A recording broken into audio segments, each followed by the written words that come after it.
ये कहानी है राजस्थान के एक छोटे से गांव की, जहां रेतीली जमीन और चिलचिलाती धूप के बीच एक बूढ़ा आदमी अपनी जिंदगी का सबसे बड़ा सबक सिखा गया। दोपहर का समय था। 75 साल के रामलाल काका अपने खेत के कोने में झुके हुए थे। हाथ कांप रहे थे, पीठ झुकी थी, लेकिन उनके इरादे मजबूत थे। वो बड़े प्यार से एक छोटा सा आम का पौधा लगा रहे थे। वो उसे मिट्टी से ऐसे ढक रहे थे जैसे किसी छोटे बच्चे को सुला रहे हों। तभी वहां से गांव के कुछ लड़के गुजरे।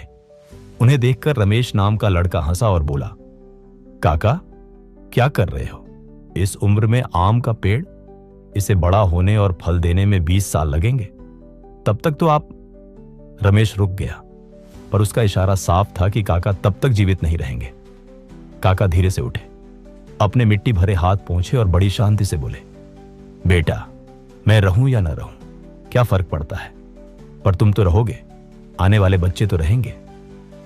रमेश सन्न रह गया। उसके पास कोई जवाब नहीं था।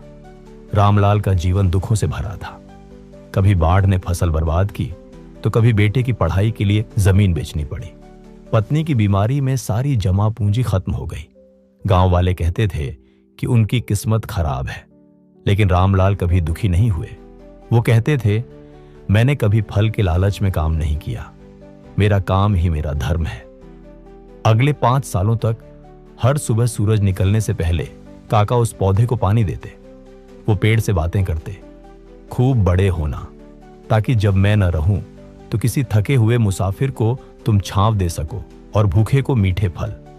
गांव वाले उन्हें पागल समझते थे, पर काका अपनी धुन में लगे रहे। एक ठंडी सुबह रामलाल काका हमेशा के लिए सो गए।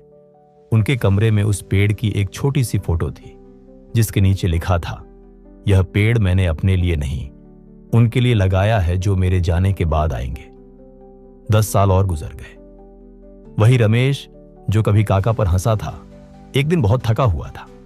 दोपहर की तेज धूप में उसे कहीं जगह नहीं मिली, तो वो उसी विशाल आम के पेड़ के नीचे जाकर बैठ गया। ठंडी हवा और मीठे फलों को देखकर उसकी आंखों में आंसू आ गए।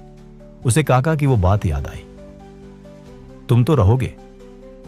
आज काका नहीं थे, लेकिन उनका प्यार उस पेड़ की छांव बनकर रमेश को सुकून दे रहा था। मेहनत इसलिए मत करो कि तुम्हें ही फल मिले, बल्कि इसलिए करो क्योंकि नेक काम करना ही इंसान की असली पहचान है। आपके द्वारा लगाया गया एक छोटा सा बीज कल किसी की जिंदगी बदल सकता है। अगर आपको यह कहानी पसंद आई हो तो इसे लाइक करें, अपने दोस्तों और परिवार के साथ शेयर करें, और ऐसी ही प्रेरणादायक कहानियां सुनने के लिए हमारे चैनल को सब्सक्राइब करना ना भूलें। धन्यवाद।